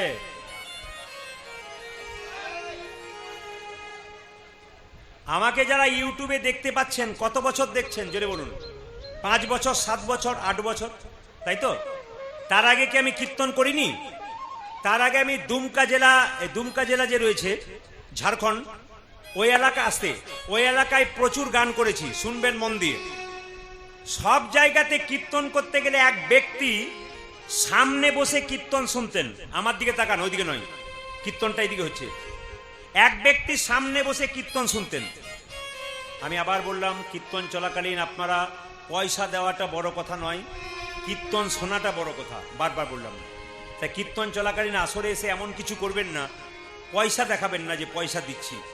আপনি ভক্তি ভরে কীর্তন শুনুন, এটা হচ্ছে আসল। আপনাকে ভক্তি ভরে কীর্তন শোনার জন্য জায়গাতে আনা হয়েছে। তাই পয়সা কেউ দেবেন না, আপনার কীর্তন শুনবেন। হরে কৃষ্ণ। সবাই তাকাবেন এইদিকে। এই ভক্তিটা এখানে না দেখিয়ে গোবিন্দের মন্দিরে দেখানো ভালো। পয়সা দিয়ে ভক্তি নয় মা, ভক্তিটা ভেতরে। সবাই তাকাবেন, কি বললাম জোরে বলুন। রাধা রানী কি, শ্যামসুন্দর কি। আপনাদের ঝাড়খণ্ডে একটা জায়গাতে প্রতি বছর কীর্তন করতে যেতাম। এক ব্যক্তি প্রতি বছর কীর্তন শুনতে আসতো। ওকে বলতাম, আপনার স্ত্রীকে কীর্তন শোনালেন না? আপনার স্ত্রী কি নাই? বলছে, আমার স্ত্রী বলছে আমার ছেলে মেয়ে হয় না, আমি কীর্তন শুনবো না। মায়েরা বলছে, আমার ছেলে মেয়ে হয় না, কীর্তন শুনবো না। প্রদীপ বাবু, আপনি আশীর্বাদ করে দিন যেন আমার ছেলে মেয়ে হয়। আমি বললাম, আমি বললে কি আর হবে? ঘর ভেঙেছে, তোমার দরখাস্ত তুমি করবে, আমি করবো কেন? ও তখন বলছে, আপনি বললেই হবে। কিছু মনে করবেন না মা, বলে দিয়েছি তোমার ছেলে হবে। আর 1 বছর পরে কথাটা আন্দাজে লেগেও গেছে, ছেলে হয়ে গেছে। কীর্তন শুরু হয়েছে, ওই পরের বছর গেছি, আর এসে বলছে, প্রদীপ বাবু ছেলে হলো। বললাম, যাক, নাম কিন্তু আপনাকে রাখতে হবে। আমার নাম কি রাখবো? কোন দিন জন্ম নিয়েছে, কি বার জন্ম নিয়েছে, তিথি কি ছিল বল, আমি নাম রাখবো। সবকিছু বললো, শেষে বললাম তোমার ছেলের নাম রাখলাম দিগম্বর। বাহ বাহ, দারুণ লেগেছে। দারুণ নাম সুন্দর। রেখেছে। হ্যাঁ। ও মায়েরা 2 বছর ওইদিকে কীর্তন করতে যাই নাই, আবার 1 বছর গেছি, এসে বসে আছে, শেষে কীর্তনের শেষে বলছে প্রদীপ বাবু এবছর আর একটি হলো। তখন তো হয় না তোমার যে লাইন ধরেছে, হ্যাঁ হ্যাঁ? বলছে এই বছর আর একটি হলো, নাম কিন্তু আপনাকেই রাখতে হবে। বললাম দেখো এবছর বলো কোন সময় তোমার ছেলে জন্ম নিয়েছে, সবকিছু বললো। বললাম তোমার ছেলের নাম রাখলাম কৃষ্ণ দাস। চলবে না। বলছে চলবে না, বলে কেন? ভালো নয়। ম্যাচিং নাম চাই, হ্যাঁ। ম্যাচিং। মানে দিগম্বর পেছনে যেন বর থাকে। বর বর মায়েরা শাড়ি টাড়ি কেনেন না, ম্যাচিং কেনেন না, সব কিছু বলে হ্যাঁ না বাজারে গিয়ে, তো বলছে যেন ছেলেটার পেছনে বর থাকে। বললাম তাহলে ম্যাচিং যদি করতে হয়, বড় ছেলেটার নাম রেখেছি দিগম্বর, হ্যাঁ। এই ছেলেটার নাম রাখলাম নটম্বর। বাহ। দারুণ লেগেছে। বলছে দারুণ রেখেছেন মায়েরা। আবার 2 বছর পরে কীর্তন করতে গেছি, কীর্তন শুনতে শুনতে শেষে বলছে প্রদীপ বাবু এবছর আর একটি হলো। এই রে কঠিন ব্যাপার। তোমার হয় না যে তোমার 3টে হয়ে গেল। হ্যাঁ। হ্যাঁ? এইদিকে এবার বলছে নাম রাখতে হবে। বললাম ম্যাচিং নাম রাখবো না এমনি রাখবো? বলছে না ম্যাচিং নাম রাখো। বললাম নাম রাখলাম দিগম্বর নটম্বর, এবারটার নাম রাখলাম শীতম্বর। খুব সুন্দর। বলছে দারুণ নাম। আমি বললাম দেখো ভাই আর আমার বর নাই, ম্যাচিং নাই, না। তুমি আর এসো না, এবার হলে অন্য জায়গায় যেও। এবার 3-5 বছর ওইদিকে যাই নাই, কীর্তন আরম্ভ হয়েছে, দেখছি দিগম্বর নটম্বর শীতম্বর নিয়ে কীর্তন শুনতে এসছে। অনেক বড় বড় হয়ে গেছে। কীর্তনের শেষে বলছে এ দিগম্বর এ পেন নাম কর, পেন নাম কর। আপনার নাম কর আরে কি নম্বর কই রে? ওই যে কোলাটা কাছে বসে ওখানে বসে আছে। আছে। আচ্ছা মায়েরা, আমি বললাম এবার কিন্তু আপনার স্ত্রীর আসা উচিত ছিল। 3টে ছেলে জন্ম নিয়ে নিল, এবার আপনার স্ত্রী মান ভাঙা উচিত, এবার আসা উচিত। তখন বলছে এবছর একসঙ্গে 2টো হয়েছে। এই বোকা, কঠিন ব্যাপার তোমার। হ্যাঁ। তুমি যে পাণ্ডবের বাপ হে, হ্যাঁ। হ্যাঁ? কেউ এক বেটার বাপ হতে গিয়ে কত জ্বালা, আর বেটা আমার তাহলে নাম রাখো যুধিষ্ঠির, ভীম, অর্জুন, নকুল, সহদেব। বলছে না এবার নাম কিন্তু আপনাকে রাখতে হবে। বললাম দেখুন আর আমার ম্যাচিং নাই। বলছে না রাখতে হবে, নাহলে যাবই না। আমার গাড়ি ছেড়ে দিয়েছে ড্রাইভার, আর ও খালি গেটটাকে ধরে বলছে দিগম্বর নটম্বর শীতম্বর, আর 2টোর নাম আপনাকে রাখতে হবে। আমি দেখলাম রেখে চলে যাই। বললাম দিগম্বর নটম্বর শীতম্বর, এবার তোমার ছেলে 2টোর নাম রাখলাম নভেম্বর আর ডিসেম্বর। রাধা রানী কি, শ্যাম সুন্দর কি, মদন মোহন কি, এই ছোট্ট ছেলেটা রঘুনন্দন আস্তে আস্তে বড় হলো, আর গাইতে লাগলো। সবাই হাত তুলে গাইবে একসঙ্গে, শ্যামল তনু একসঙ্গে হাত তুলে দিয়ে একসঙ্গে সবাই মিলে আনন্দ করে, খুব সুন্দর করে তালি দিয়ে, বাহ সুন্দর করে সবাই। বাহ, বাহ, বাহ।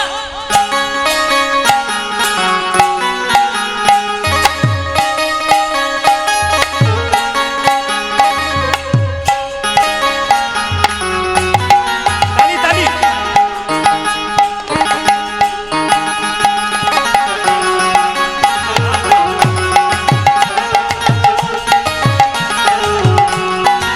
একসঙ্গে।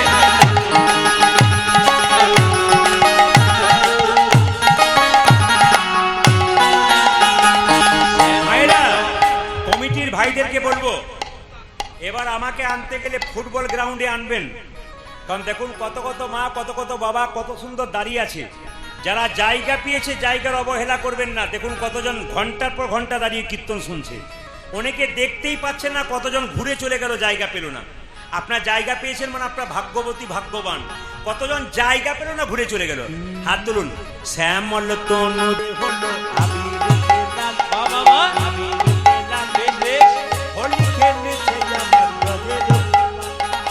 শ্যামল তনু যে হলো আবিরিতি না, আবিরিতি না, হোলিকে নিচে আমার ব্রজের গোপাল। শ্যামল তনু যে হলো আবির লাল, আবির লাল, হোলি খেলেছে আমার ব্রজের গোপাল।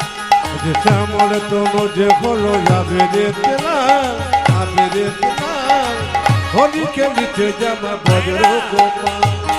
আমার ক্যামেরা এসেছে, ক্যামেরাটার নাম MK স্টুডিও। আপনি 2 দিন পরে দেখতে পাবেন এই সুন্দরনগরে কীর্তন, ইউটিউবের মাধ্যমে দেখতে পাবেন। MK স্টুডিও সার্চ করবেন, দেখবেন, দেখতে পাবেন আপনারা কেমন তালি দিচ্ছেন। যদি কেউ তালি দেন তাহলে তালিটা দেখতে পাবেন কেমন তালি দিয়েছেন। আর যদি কেউ না দেন তাহলে বলবেন দিদি আমি দিই নাই, আমার হয় নাই গো। এর জন্য বলতে না হয়। হাত তুলুন, হাত তুলুন। শ্যামল তনু যে হলো আবিরেতে লাল, আবিরেতে লাল, হোলি খেলিছে আমার বাজে। শ্যামল তনু যে হলো আবির দিলাল, আবির দিলাল, হোলি খেলেছে আমার ব্রজের গোপাল। যে হলো আবিরেতে লাল, আবিরেতে লাল, হোলি খেলিছে আমার বাজে। শ্যামল তনু যে হলো আবিরেতে লাল, আবিরেতে লাল, হোলি খেলিছে আমার ব্রজের গোপাল। সাথে লইয়ে সুদাম সুদাম যত না রাখো, ও সাথে লইয়ে, সাথে লইয়ে, সাথে লইয়ে সিদাম সদম যত রাখো। ওটা যে সাথে লয়ে, সাথে লয়ে, সাথে লয়ে পিতা সুদাম যত না রাখা। সাথে লইয়ে সুদাম সুদাম যত না রাখা। আজি সাথে লইয়ে সিদাম সদম যত রাখো। সাথে লইয়ে, সাথে লইয়ে, সাথে লইয়ে সুদাম সুদাম যত না রাখা। ওটা যে সাথে লয়ে, সাথে লয়ে, সাথে লয়ে সুদাম সুদাম যত না রাখা। হোলি খেলিছে আমার বাজের গোপাল। শ্যামল তনু যে হলো আবির দিলাল, আবির দিলাল, হোলি খেলেছে আমার ব্রজের গোপাল। বড় গাছে ছায়ায় থাকলে কিছু কিছু হয়। হ্যাঁ, বড় গাছের ছায়ায় থাকতে হয়। কেন বলুন তো? আমিও পেলাম, আমার ছায়াতে এই ছিল, এও পেয়ে গেল। আবার মনে হয় আসবে, কারণ এক তারি রয়েছে, ওটা শেষ না হওয়া পর্যন্ত চলবে আর কি। ঐশ্বরের কাছে প্রার্থনা করি শেষ করেই যাও, অনেক হবে। শ্যামল তনু যে হলো আবিরেতে লাল, আবিরেতে লাল, হোলি খেলিছে আমার বাজের গোপাল। আজ শ্যামল তনু যে হলো আবিরেতে লাল, আবিরেতে লাল, হোলি খেলিছে আমার ব্রজের গোপাল। রাধারে রং দেবে বলে ধরিল পিচকারি, আহা। ধরিল পিচকারি। আচ্ছা। আর রবে রাধা দিল নীরব। ওই রাধারির, রাধারির, রাধারির দেবে বলে ধরে পিচকারি, ধরে পিচকারি, লাল রঙে লাগায় রঙের রঙের সরে। রাধারে রং, রাধারে রং, রাধারে রং দেবে বলো ধরিল পিচকারি, ধরিল পিচকারি, লাল রঙে রাঙা দিল নীল রঙের শাড়ি। রাধা বলে রং দিও না দোহাই নন্দলাল, রাধা বলে রং দিও না দোহাই নন্দলাল। আজ রাধা বলে রং দিও না দোহাই নন্দলাল। হোলি খেলিছে আমার বাজের গোপাল। শ্যামল তনু যে হলো আবির দিলাল, আবির দিলাল, হোলি খেলেছে আমার ব্রজের গোপাল। তনু যে হলো আবিরেতে লাল, তাই গৌর হয়ে আমার বাজারে গোপাল। শ্যামল তনু যে হলো আবির দিলাল, হোলি খেলেছে আমার ব্রজের গোপাল। আরে শ্যামল তনু যে হলো আবিরেতে লাল, হোলি খেলিছে আমার বাজের বাজারে গোপাল। রাধা রানী কি। জয়। প্রতিটি আসরে যেমন সুন্দর করে কীর্তন করে, এই ক্যামেরার মাধ্যমে দেখবে। আমাকে কিন্তু অনেক জেলাতেই বলে, আপনি ঝাড়খণ্ডে তো প্রচুর গান করেন, ওরা কীর্তন বুঝতে পারে, হিন্দি বলে না, মানে আপনি দেখবেন একদিন ক্যামেরাতে। আজকে বললাম আমি ঝাড়খণ্ডের সুন্দরনগরে গান গাইছি, এই ক্যামেরার মাধ্যমে হচ্ছে। আপনারা মায়েদের একটু শব্দটা শুনুন, যারা বাইরে লাখ লাখ লোক শুনবে, এই গানটা লাখ লাখ লোক শুনবে, দেখবেন গোটা ভারতবর্ষ নয়, পৃথিবীর সবাই শুনবে। আপনার হাত ওঠান এবং বলুন, নাম নাম তুলসী কৃষ্ণ প্রেয়সী, রাধা কৃষ্ণের চরণ পাবো এই অভিলাষী। আরেকবার বলুন, নাম নাম। ক্যামেরা ঘোরাও।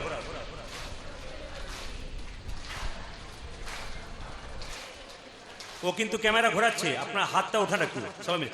নাম নাম তুলসী কৃষ্ণ প্রেয়সী, রাধা কৃষ্ণের সেবা পাবো এই অভিলাষী। বলুন।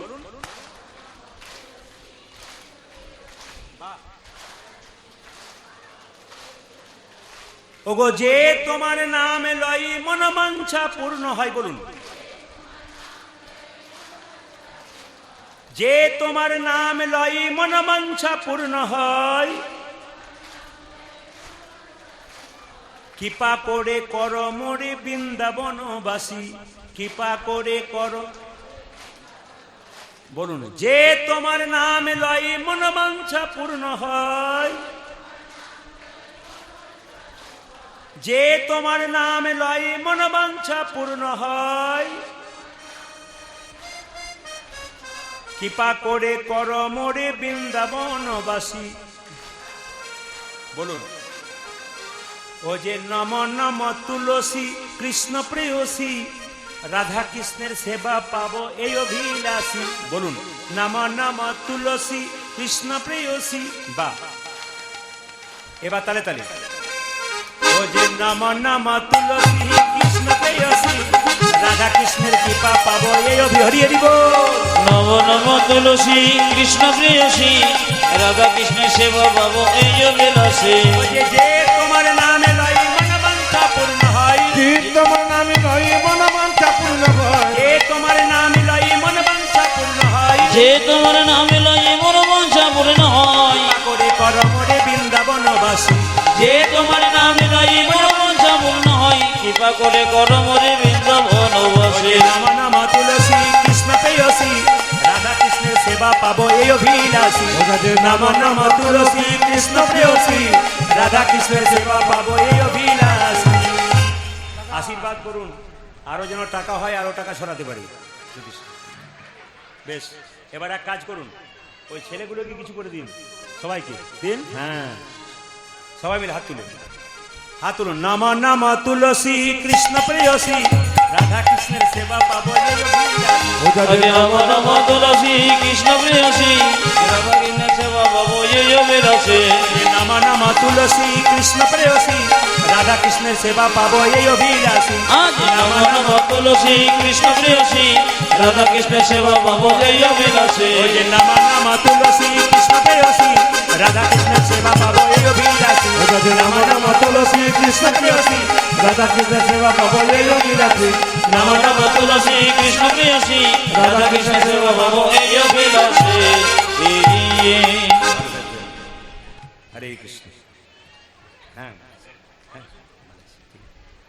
যেরকম রাধা রানী কি, শ্যাম সুন্দর কি, মদন মোহন কি, হরিবাসর কি, সাধুগুরু বৈষ্ণব কি, গৌর ভক্তবৃন্দ কি, প্রেম সে বলো রাধা রানী কি।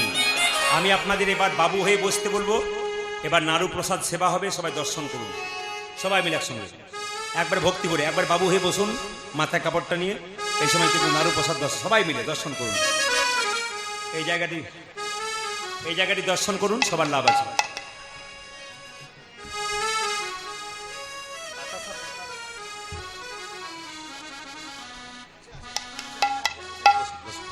সবাই মিলে বসুন একবার ভক্তি করে, যারা প্রসাদ নেবেন একবার ভক্তি করে। রঘুনন্দন বড় হলো, সে রঘুনন্দন গোপীনাথকে নাড়ু খাবে। কত বয়স? 5 বছর। কত বয়স বললাম মায়েরা, জোর বলুন। 5 বছর। একটা 5 বছরের ছেলে গোপীনাথে পুজো করবে, তার বাবা পুজোটা শেখাচ্ছে। সবাই দর্শন করুন। মামা, আপনারা যখন বাতাসা নেবেন, আমার কমিটির ভাইরা, হ্যাঁ, আপনাদের কাছে বাতাসা হরির লুট দিয়ে দেবে। যদি কেউ দুটো পান না, কাউকে একটা দেবেন পাশের জন্য। এরকম ভেবেন নেবেন না আপনি দুটো পেয়ে গেলেন, পেলো না, তা বললে হবে না। আপনি যদি কাউকে দেন না, এতে আনন্দ আছে। মায়েরা, দিলে আনন্দ, নিলে আনন্দ নয়। কাউকে খাইয়ে আনন্দ, কারো বাড়িতে খেয়ে আনন্দ নয়। কাউকে যদি খাওয়ান আনন্দ। প্রণাম নিয়ে যত আনন্দ, প্রণাম দিয়ে তার চাইতে বেশি আনন্দ। দেখে নেবেন, নিয়ে যত আনন্দ তার চাইতে দিয়ে বেশি আনন্দ। দেবেন, নেবার চাইতে বেশি দেবেন। যত দেবেন তত পাবেন। সবাই লক্ষ্য করুন। তার বাবা পুজো করছে মুকুন্দ, আর ছোট্ট সে দিচ্ছে মামা অন্তর মন্দিরে মন্দিরে তুমি জাগো জাগো জাগো। সবাই সবাই বাবুকে মদন কৃষ্ণ গোপাল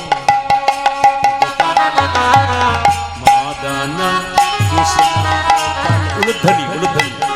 মম অন্তর মন্দিরে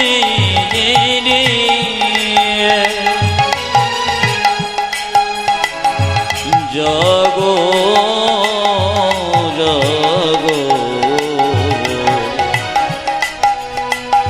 মদন কৃষ্ণ গোপাল গোপাল, মদন কৃষ্ণ গোপাল। একবারে মন কান প্রাণ এদিকে রাখবেন, সবাই দর্শন করবেন। ভগবানের সেবা দর্শন করতে হয়। ভোগ দর্শন করলে রোগ দূর হয়, ভোগ দর্শন করলে রোগ দূর হয়। মামা অন্তরা মন্দিরে জাগো জাগো গোপাল রে মদন কৃষ্ণ গোপাল মম অন্তর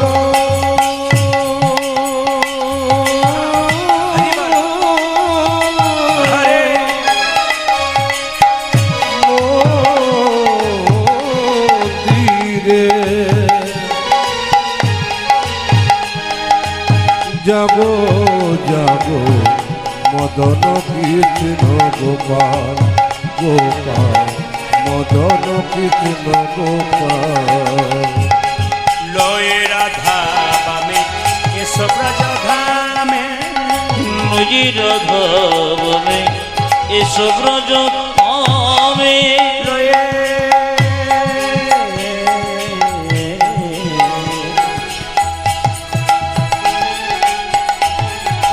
লয়ে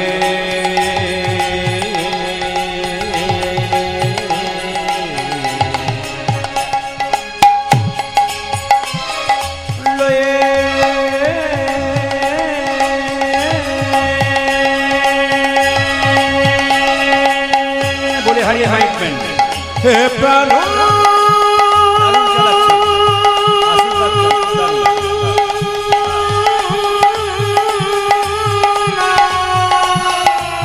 উলুধ্বনি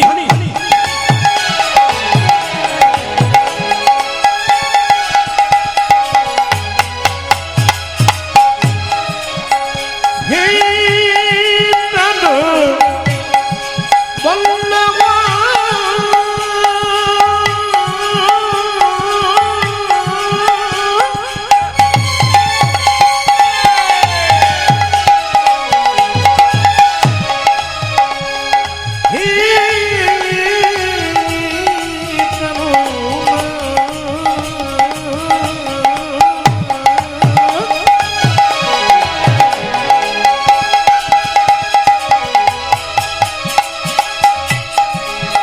হে প্রাণ বল্লভ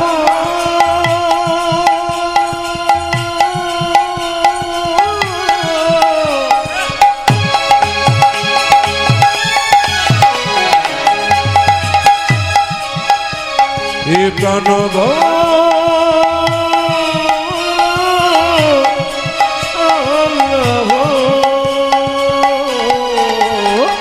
লয়ে রাধা বামে এসো ব্রজ ধামে লয়ে রাধা বামে এসো ব্রজধামে তুমি নজির ধবনে এসো ব্রজ ধামে এসো এসো গিরিধারীরা মদন কৃষ্ণ গোপাল অন্তর মমে জগ জগ মদন কৃষ্ণ গোপাল গোপাল মদন কৃষ্ণ গোপাল হরি গোপাল মদন কৃষ্ণ গোপাল মায়েরা, তাই সবাই লক্ষ্য করো মায়েরা, যখনই ছেলেটা কীর্তন গান গাইছে তখন সঙ্গে সঙ্গে পাশের গ্রাম থেকে ছোট্ট একটা ছেলে এসে বলছে, কবিরাজ আমার বাবার খুব শরীর খারাপ, তবে তুমি আমার বাবাকে চিকিৎসা করবে। ছোট্ট রঘুনন্দনকে তার বাবা বলছে, তুই পুজোটা কর, আমি চলে যাই। কোথায়? আমি তার বাবাকে একটু চিকিৎসা করে আসি। ছোট্ট রঘুনন্দন পুজো করছে আর গান গাইছে। মায়েরা সবাই মিলে কৃষ্ণ কেশব কৃষ্ণ কেশব কৃষ্ণ কেশব তাই নাম রাম রাঘব রাম রাঘব রাম রাঘব রক্ষম। হরে কৃষ্ণ কৃষ্ণ কৃষ্ণ হরে হরে হরে রাম রাম রাম হরে হরে কৃষ্ণ কেশব কৃষ্ণ কেশব কৃষ্ণ কেশব তাই নাম রাম রাঘব রাম রাঘব রাম রাঘব রক্ষম। হরে কৃষ্ণ কৃষ্ণ কৃষ্ণ হরে হরে হরে রাম রাম রাম হরে হরে কৃষ্ণ কেশব কৃষ্ণ কেশব কৃষ্ণ কেশব তাই নাম রাম রাঘব রাম রাঘব রাম রাঘব রক্ষম।